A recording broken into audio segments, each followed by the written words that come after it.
Hello नमस्ते अनि स्वागत छ हजुरहरू सबैजनालाई मालासिद गुरुङको युट्युब च्यानलमा।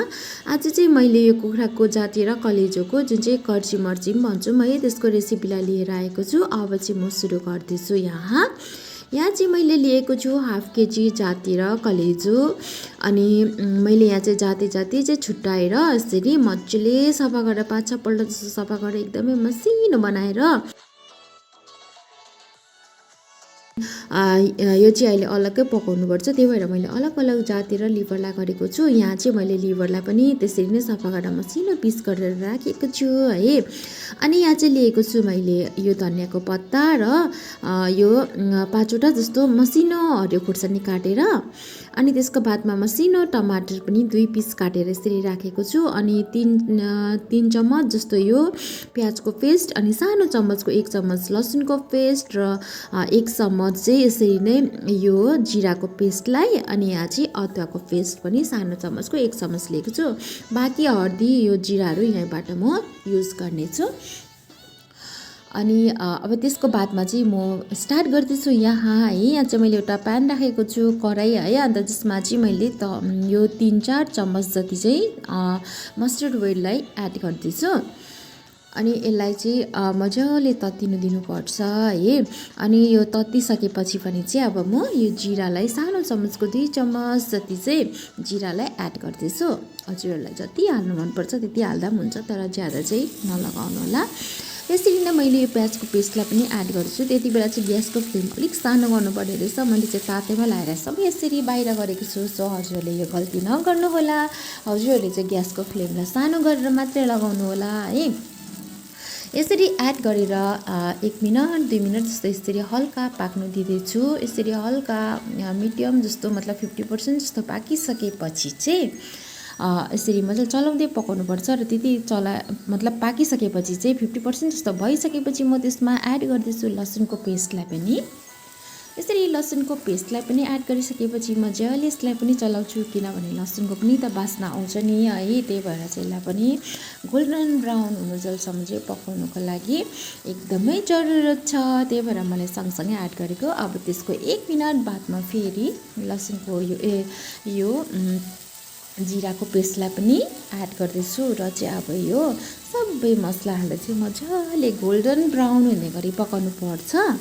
अनि यसमा चाहिँ ताकि यो मसला र यो तेलको चाहिँ अलग अलग सेपरेट हुने गरी जबसम्म मसलाबाट तेल सेपरेट हुँदैन तबसम्म मजाले पकाउनुपर्छ है। यसरी चलाउँदै पकाउँदै गर्नुपर्छ।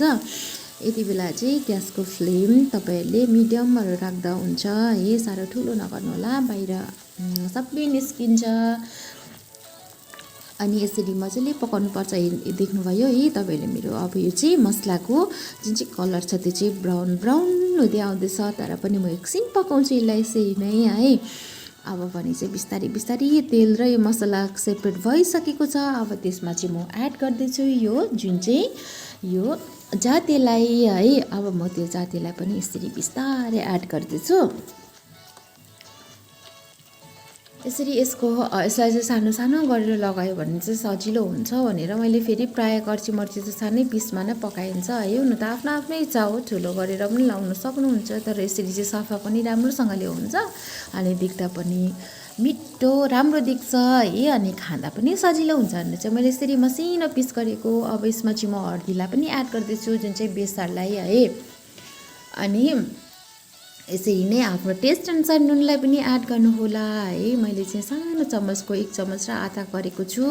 अनि त्यसरी म अदुवाको पेस्टलाई पनि एड गर्दैछु है। अदुवा मैले अघि नै फर्स्टमा पनि एड गर्न सक्थेँ, तर अदुवा चाहिँ बादमा यसरी गर्दाखेरि यसको एउटा त्यो जुन चाहिँ फ्लेभर हुन्छ नि यसको एक्स्ट्रा आउँछ क्या। त्यही भएर मैले यसरी भातमा एड गरेको हो। अब यसरी मजाले मिक्स गरिसकेपछि त्यसमा जुन चाहिँ अघि काटेको टमाटरलाई पनि यसरी लगाइदिँदैछु। अब राम्रोसँगले चलाउनुपर्छ र मिडियम फ्लेममा नै यसरी कभर लगाएर राखिदिने। 4-5 मिनट भइसकेपछि यसरी ढकनी निकाल्दै चलाउँदै गर्ने है। त्यसरी नै म यहाँ चाहिँ कलर यो चिल्ली पाउडरलाई पनि एड गर्दैछु है। सानो चम्मचको चाहिँ 2 स्पुन जति चाहिँ मैले एड गरिसकेँ। अब भने म राम्रोसँगले चलाउँछु है। यसरी चलाउँदै ग्यासको फ्लेम चाहिँ मिडियम नै गर्नु होला है। अनि यसरी चलाउँदै गर्ने। पानीहरू चाहिँ अहिले नै एकछिन नहाल्नुहोस् है, 4-5 मिनटसम्म चाहिँ। त्यो पछि चाहिँ कम्ती यसरी नै पानी मैले जस्तै एड गर्नु होला। अनि फेरि यसरी नै चलाएर चाहिँ फेरि यसलाई मजाले छोपिदिनुहोस् है। अनि तपाईँहरूको अब 4-5 मिनट 6 मिनट ग्यासको फ्लेमको अनुसारले है अन्दाज गरेर यसरी निकाल्दै चलाइदिने। अनि यो जाते पाक्नु चाहिँ अलिक टाइम लाग्छ है।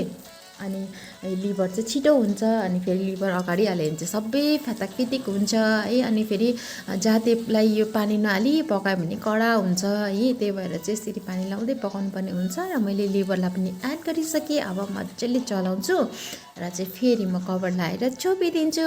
यसरी 2-3 मिनट बादमा चाहिँ यसरी चलाउँदै कभर लाउँदै यसरी गर्नुपर्ने हुन्छ। लिभरलाई पाक्नु चाहिँ त्यति साह्रो टाइम लाग्दैन। यसरी मतलब 10 मिनट 12 मिनट जस्तो लगाइसकेपछि चलाउँदै गर्दै गर्दा चाहिँ पाक्छ पनि। यसरी मैले जुन चाहिँ ग्रिन चिल्ली काटेर राखेको थिएँ त्यसलाई पनि एड गरिदिएँ। ग्रिन चिल्ली चाहिँ यसरी मैले एड गरेको चाहिँ यसरी अहिले खाँदाखेरि एक्स्ट्रा त्यसको टेस्ट आउँदा एकदमै त्यो डिफ्रेन्ट उयो हुन्छ क्या। त्यसरी नै फेरि कम्ती पानी एड गर्ने। फेरि ढकनी लाएर 4-5 मिनट पकाउने। र यसरी अब चाहिँ मेरो रेडी भइसक्यो। र मैले यो धनियाँको पत्ता पनि माथिबाट लगाएँ। हेर्नुहोस् त, वाउ, हेर्दै खाउँ लागेन तपाईँहरूलाई? अनि यो चाहिँ स्न्याक्सहरूसँग पनि खाँदा भयो है, खानासँग पनि जेसँग खाँदा पनि हुन्छ, रोटीसँग खाँदा पनि भयो, जसरी खाँदा पनि हुन्छ क्या।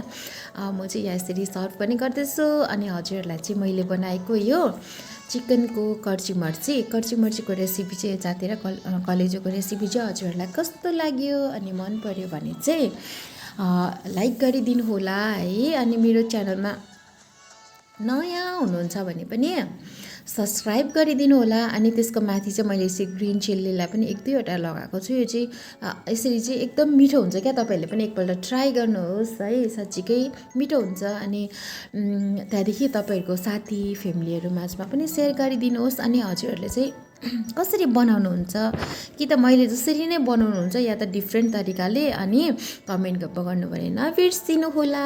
Thank you for watching. Bye, take care. फेरि आउनेछु नेक्स्ट भिडियोको साथमा। Bye bye, have a good day.